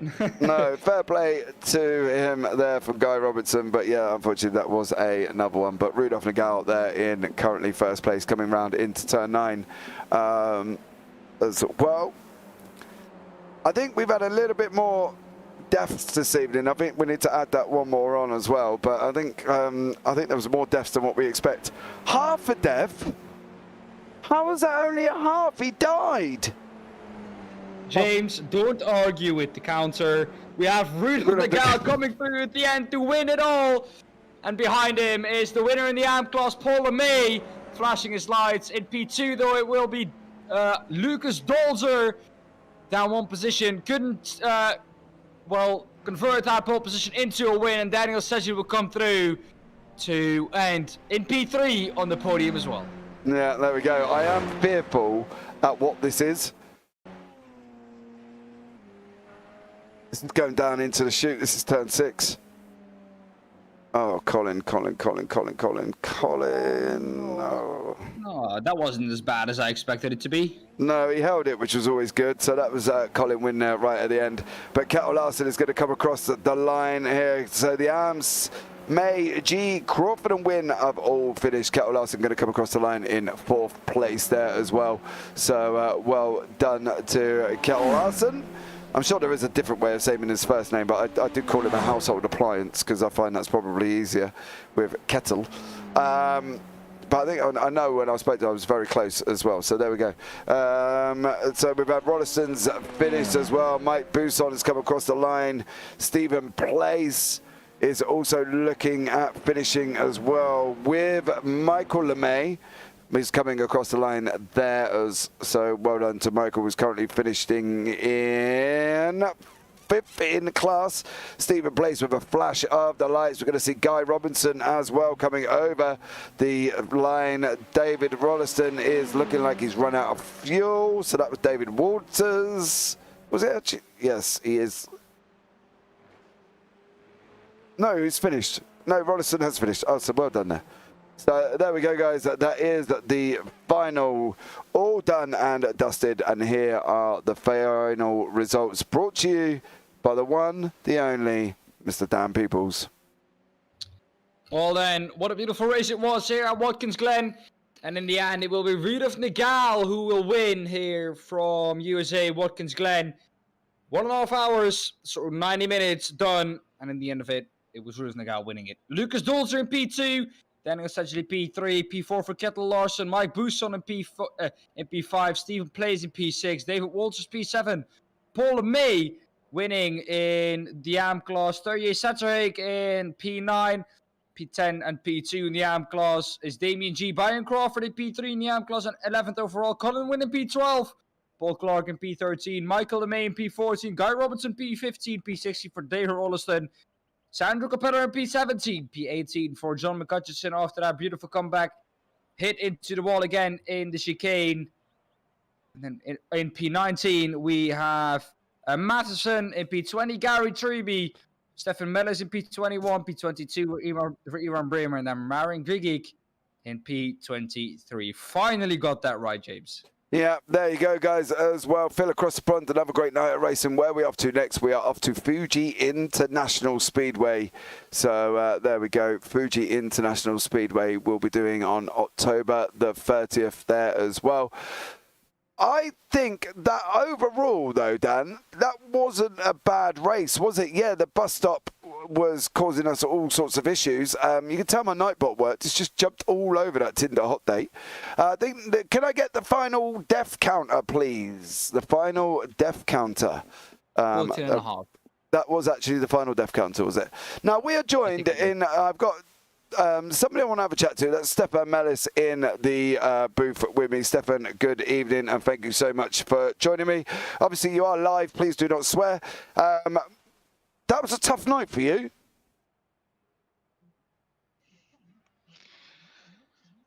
Stefan? Stefan? Yes, it was a very tough night.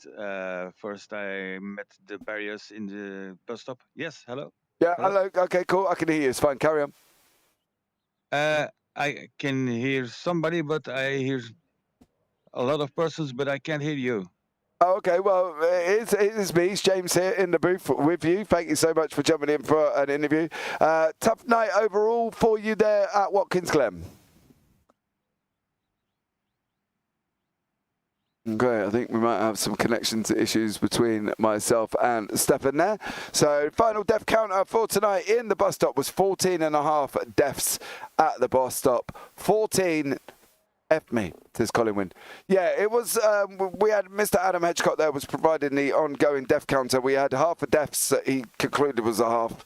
And then we had full defs, and there was 14 throughout the complete hour and a half of drivers at the bus stop there as well. So overall, Dan, though, it was a tough night, wasn't it? Let's be real for some of these guys. You know, they've got to be thinking, they've got a bit of an easy, I'm not going to say Fuji's any easier, but they haven't got that bus stop to contend with. No, but they do have a very, very long right-hander that goes on for ages to contend with there. So that track brings its own challenges as well. I actually really do like Fuji. The last sector, it has almost everything. It has a long straight where a lot of overtaking opportunities or a lot of overtakes will be done, I think, at the end of that straight. It's kind of like the run down from turn 1 to the bus stop here. So quite a long full throttle period. Yeah, I think it's going to be interesting as well. I want to check, actually, what layout they're going to be using. Oh, it is the one with the chicane. That's not the one with the chicane, I don't think. No, they're going to have the Coca-Cola corner and then the 100R round through the hairpin. We go dropping down the hill into 10. Then we're going to go right for 10, 11 left. So, yeah, it has got that little kinky chicane in it. So that's going to be an interesting section. Then we've got 12, 13, 14, 15, 16, and then, as you say, the long straight. But the fact that they've included the chicane in that is going to be quite an interesting one, I think, because it's going to be quite tough for them to sort of get a hold of, really, isn't it? Because, you know, at the end of the day, that track is not always easy at the best of times. No, not at all. It's a difficult track, and I think as well, what we have to take into account that it brings quite a lot of different challenges in one track. It's kind of like the Circuit de Catalunya in Barcelona, in Spain, where it brings a whole load of challenges into one track. So I think a lot of different philosophies of setup there. Yeah, absolutely. And I think that's going to be the interesting thing for some of these guys as well. So I'm going to try again and see if we can get Stefan into the booth as well. He's still sat there. Stefan, can you hear me now? Yes, I can. Okay, mate. So, yeah, that was a very tough night for you. It was. First, I met some barriers in the chicane in the bus stop. And, I had a fast repair. But after that, after a few laps, it went all well. But then again, the bus stop was killing me. And I had a long repair in the pit lane. And when I left the pit lane, I had some optional repairs. But I did leave the pit, and I heard and I knew my engine was not running very well. And then my engine was completely gone and blown up.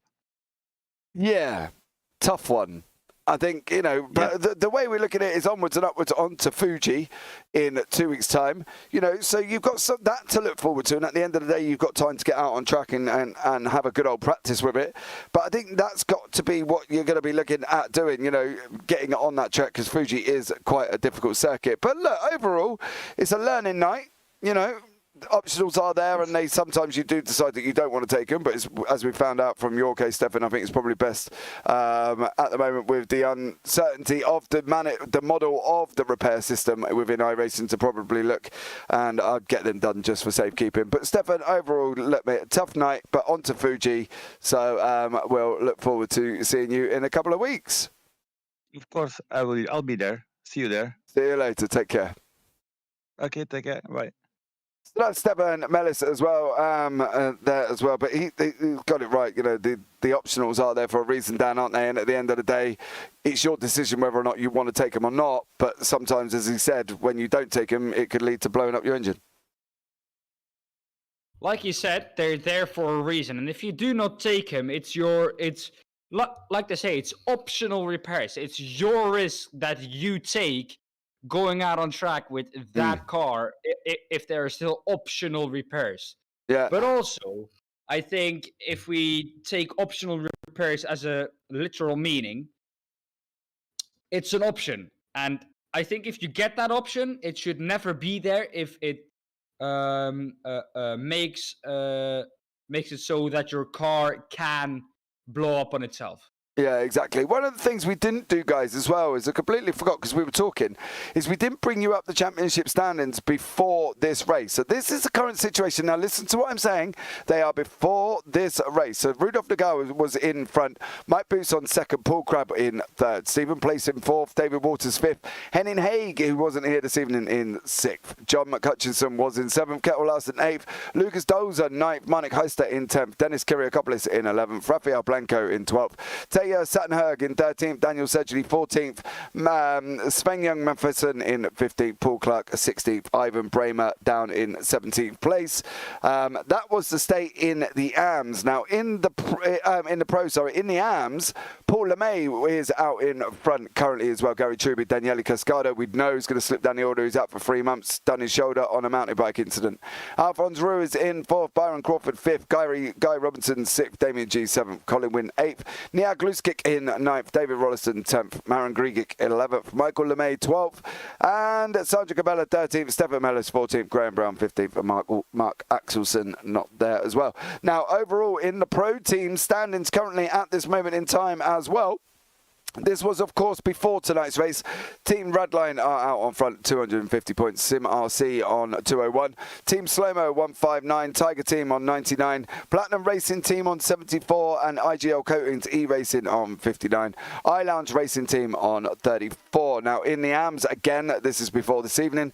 Team GB were leading front on 207. MJX Racing Team on 175. Team Slowmo Blue on 161.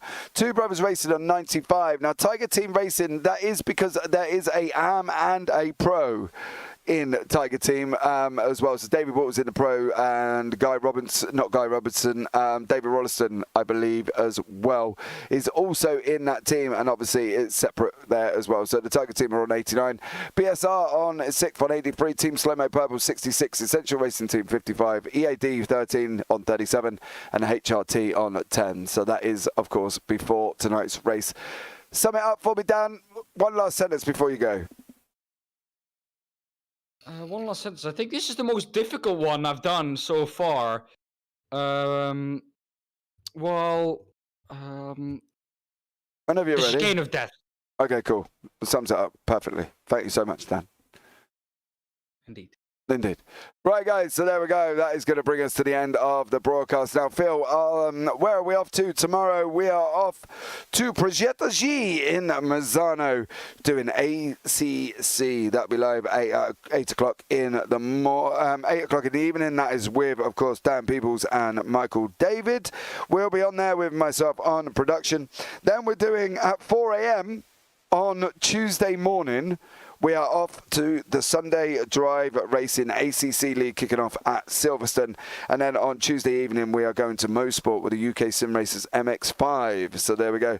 Wednesday, we're off to the Next Gen GT3 with Spa. And then on Thursday, we got the RRS Radicals there as well. They're off to Mid-Ohio. Then on Friday, we got the Euro Trips F122 kicking off as well. And then on Saturday evening, we've got the 100C Homestead Miami with myself and Michael on the ovals. So that starts at 1 o'clock on the morning on Sunday. And then we got the 3 hour in multi-class endurance for the Radical Sim Racing as well. So more information will follow on that one. But guys, that is it from me this evening. I'm like a fat guy leaving a sauna. That was tough. Yeah, I bet it was, Colin, but you did well, mate. 4th place overall, so well done to you. Absolutely stellar job. So there you go. Thank you so much for joining me, guys. As always, if you are watching it back, don't forget to subscribe, turn on the bells for notifications, give the video a big old thumbs up, and the same if you're watching it live. But from myself and Dan Peebles this evening, you all take care, have a great week, and you never know, we might just see you on the track sometime. Good night.